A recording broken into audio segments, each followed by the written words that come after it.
Fala, guerreiros e guerreiras de todo o Brasil, um excelente dia, uma boa terça-feira. O Fluminense está treinando na manhã dessa terça-feira, né, e terminando a sua preparação. Depois do treino tem aquela entrevista, né, que é a entrevista normal que a FIFA pede para todos os treinadores fazerem antes do último treino, depois do último treino, né, antes do jogo, no caso é amanhã. Então o Fluminense já está preparado, daqui a pouco a gente vai saber muito o que o Renato falou na entrevista também, mas o alerta tá ligado, o foco total no jogo. Eu acho que os jogadores entenderam que aquela caída de produção, principalmente depois da parada, né, para hidratação, foi perigosa, né, ganhando o jogo de 1-0, o Fluminense deu 2 moles em contra-ataque, e contra-ataques que estavam praticamente jogadas que estavam equilibradas, né, porque no primeiro gol tinham 2 contra 1, Freitas podia sair na marcação que o Martinelli estava na sobra, né? Mas não precisava ter deixado o jogador levar até a linha de fundo para fazer o cruzamento, que passou por toda a extensão da grande área, e o jogador do Sam pegou um chute difícil e acertou o gol do Fábio, empatando o jogo. E logo depois uma marcação frouxa do Hércules ali no cruzamento e uma falha de marcação dentro da área e do Thiago Silva. Ele olhou para o lado, por frente, mas a falha foi dele, ele estava de frente para o jogador, cabeceou no chão, né? No chão.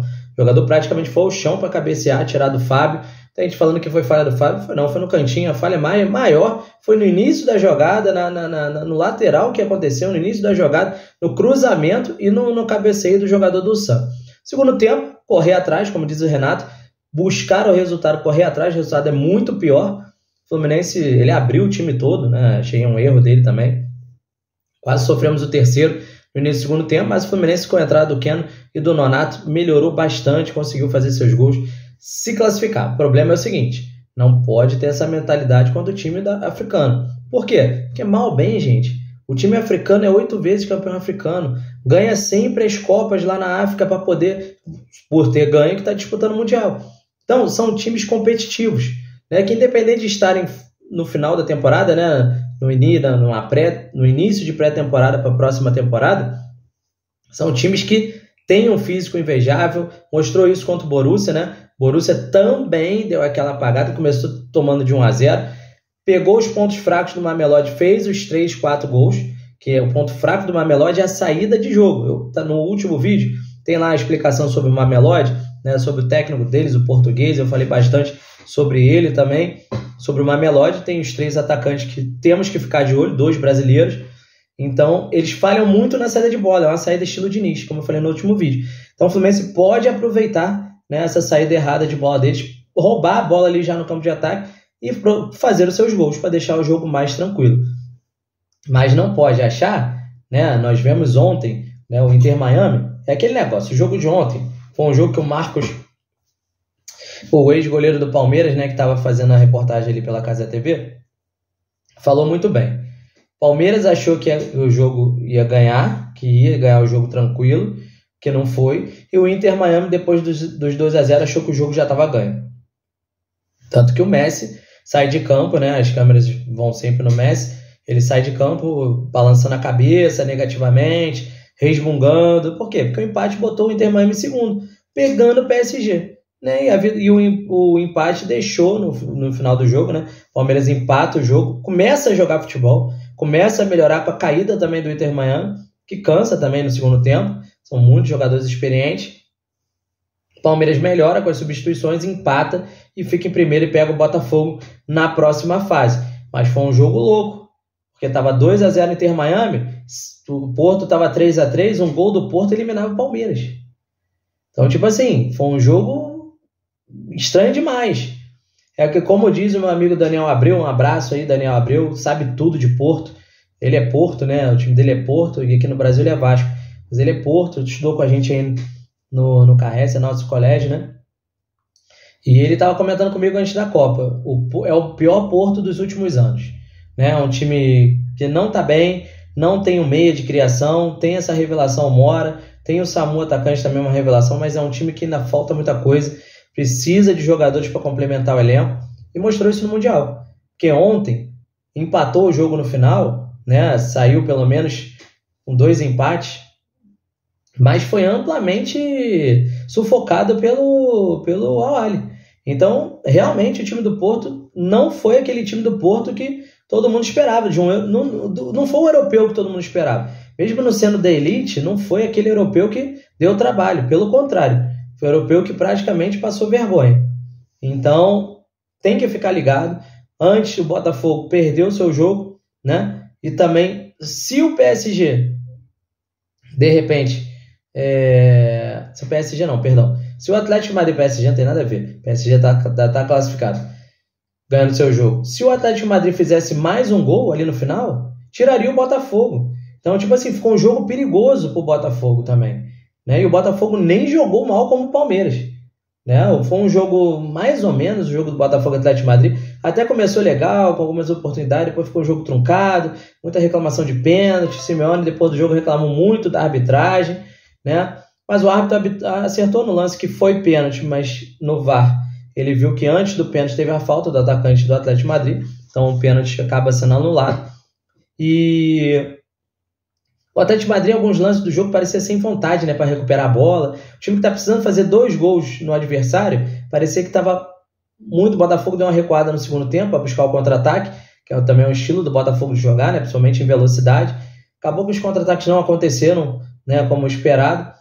Mas o Atlético de Madrid também foi alçando bola na área, até que numa dessas, uma desatenção da zaga do Botafogo, o Griezmann estava sozinho, fez 1-0. Aí ficou um Deus nos acuda pro final do jogo, né? Mais um golzinho do Atlético tiraria o Botafogo. Então, acho que o jogo de sábado, né? Por isso que eu botei alerta ligado. O jogo de sábado e os jogos de ontem mostraram pra gente que o Fluminense tem que ter foco e atenção nos 90 minutos. Jogar como jogou contra o Borussia. Como disse o Aras depois do jogo, né? A gente não pode achar que os outros adversários temos que respeitar todos e jogar com a mesma intensidade, com o mesmo foco, com a mesma atenção, né? Então acredito que, não sei se o Renato vai falar, vai dar pistas do time. Ele geralmente não dá, né? Ele tá deixando para falar aí geralmente na hora da pré-eleição, né? Antes de entrar em campo, uma hora antes de começar o jogo. Mas eu acredito que ele vai jogar com o mesmo time que jogou a primeira partida. Com todos os jogadores, tá? Samuel voltando com o René para lateral, né? O René também é mais defensivo, para segurar um pouco ali o ataque do Mamelodi, né? Muita gente fala das duas formas.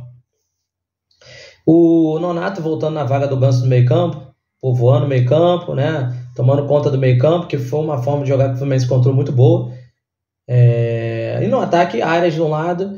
Eu acho que o Serna não foi titular no primeiro jogo, acho que o Canóbio cumpriu muito bem a função. Acho que ele volta a ser titular com o Everaldo na frente. Como diz o Renato, o Everaldo não está aparecendo para a gente, né, torcedor, para a gente que comenta, para a gente que fala, mas ele está aparecendo para o time, ajudando bastante o time. Taticamente, realmente, se você for olhar algumas jogadas, ele prende bem a bola, ele tem feito tabelas no 1-2, coisa que o Cano não consegue fazer, né? E o Cano tem um problema demais, quando ele tenta dominar a bola, que ele domina errado, ele dá um tiro, um míssil para trás para voltar a bola, e às vezes ele volta errado, dando possibilidade de ataque ao time adversário. Tá fora de ritmo de jogo total, né? Não pode nem reclamar de titularidade. Não jogou bem, né? Teve estrela no jogo contra o Ulsan, chutou totalmente errado e a bola sobrou para frente, mas não vem bem, né? Perdeu algumas jogadas, não conseguiu fazer o time caminhar para o ataque em algumas jogadas que ele teve a bola, lento. E com certeza eu falei isso lá nos vídeos lá atrás, que ele ia chegar para o Mundial, se recuperar antes do Mundial, na hora de jogar, e não é o ideal. Como disse o Renato, Copa do Mundo é o tiro curto. Se ele não vem bem, não tem condições de jogar, né? Você vê em outros clubes que tem jogadores que não têm vindo bem, que têm ficado no banco, né? Então, por mais que seja o Everaldo, nosso atacante, que algumas vezes eu acho que o Serna faz até essa função melhor, além dele não fazer o pivô, e eu acho que a gente precisa, de repente, para esse jogo do Mamelodi, para o time chegar, né? Principalmente pressionar ali na saída de bola, eu acho que o Everaldo vai voltar a ser titular e o time vai ser o time que jogou contra o Borussia. E eu acho que nós temos que nos preocupar os 90 minutos, é jogo de mata-mata amanhã. Se a gente perder, a gente está fora, gente. Está fora, porque senão a gente vai ficar dependendo do Ulsan ganhar o Borussia, né? Olha só, porque o empate do Borussia está classificado, vai a 5, a gente só vai ficar com 4. Então, é atenção redobrada amanhã. Eu acho que os jogadores já entenderam isso, né? Não vão dar mole, acho que viram os jogos de ontem, com certeza deve ter acompanhado. Você acaba acompanhando, ainda mais à noite. E o Renato vai falar muito disso também, com certeza, na pré-eleição amanhã antes do jogo. E aproveitar as oportunidades, né? O time do Mamelodi tem os seus defeitos e aproveitar esses defeitos como o Borussia aproveitou né, tentar fazer um placar elástico, como o Borussia fez, 4-1, e manter o foco até o final do jogo, para não dar mole para o time africano. Em relação aos times brasileiros, né, como eu falei de Botafogo e Palmeiras, teremos um brasileiro já nas quartas de final. Olha só que coisa maneira, né? Tudo bem, não é o Fluminense que eu estou falando, mas antes da Copa ninguém imaginava nenhum deles passando das oitavas. Ninguém imaginava o Botafogo passando no seu grupo e quase passou em primeiro, né? Por um detalhe passou em segundo. Palmeiras, por um detalhe, também não passa em segundo, né? Mas passou em primeiro. Hoje o Flamengo está tranquilo, está favorável, né? Um empatezinho já deixa ele em primeiro, uma derrota também deixa ele em primeiro, que o Chelsea perdeu o confronto direto, então ficaria em segundo de qualquer jeito. Mas são jogos importantes, né? Porque Palmeiras e Botafogo é um clássico dos últimos anos aí no futebol brasileiro. Eles vêm se enfrentando desde 2023. Palmeiras ganhou o título de 2023. Botafogo ganhou ano passado 24. Disputaram jogos na Libertadores em qual o Botafogo passou, o Palmeiras foi campeão, né? E vai ter mais o tirateima agora no Mundial de Clubes entre Palmeiras e Botafogo, né? Vai ser um jogo bom de ver no sábado aí. E uma questão. O time que for o primeiro colocado tem vantagem, né? Tem vantagem. Por quê? No caso, o Botafogo vai ter vantagem, né? Porque eles devem jogar no sábado à noite. Ainda não vi aqui a tabela não, mas eles devem jogar no sábado à noite. O Fluminense, depois de amanhã passando, se Deus quiser vai passar, se ficar em primeiro, joga na terça-feira, se eu não me engano, à noite. Se passar em segundo, vai jogar na segunda-feira, no sol da tarde.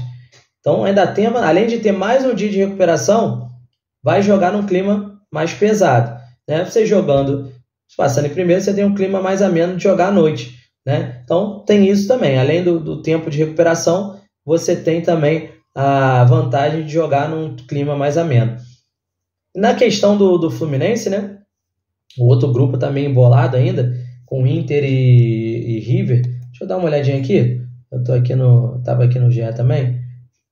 Deixa eu dar uma olhada aqui nos grupos. Cara, o Porto ficou em terceiro, né? No grupo do Palmeiras, por causa do saldo de gols. -1 contra o Al-Ahly. Vamos lá.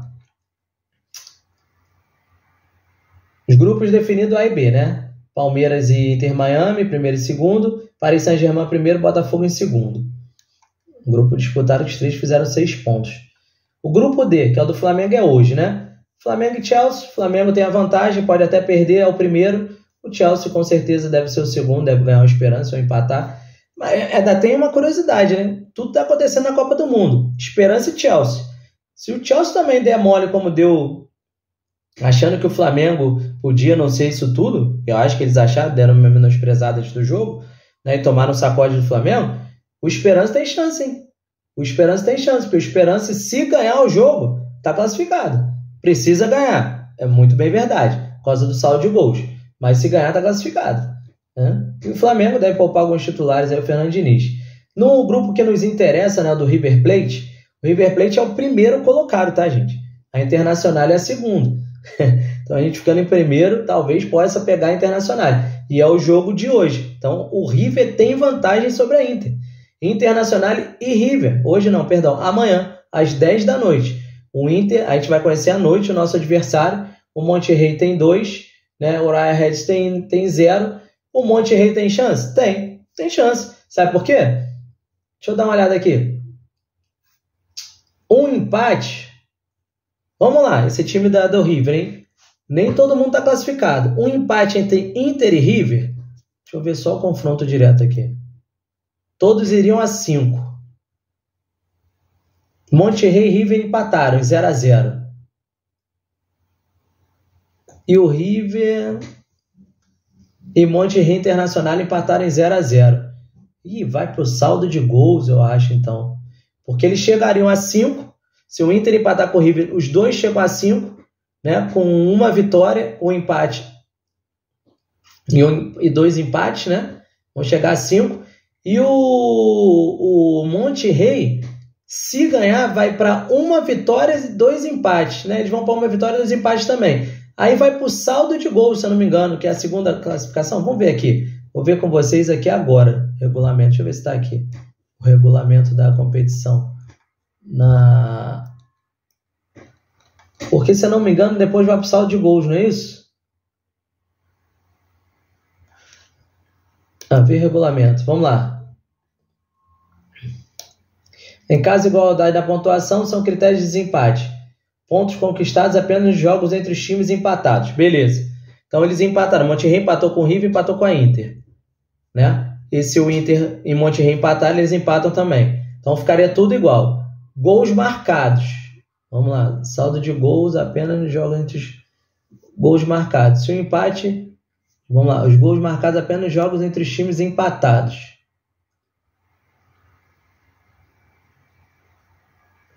Aí depois é gols marcados apenas nos jogos entre os times empatados. Bom, entre os times empatados. Vamos lá, vamos ver aqui.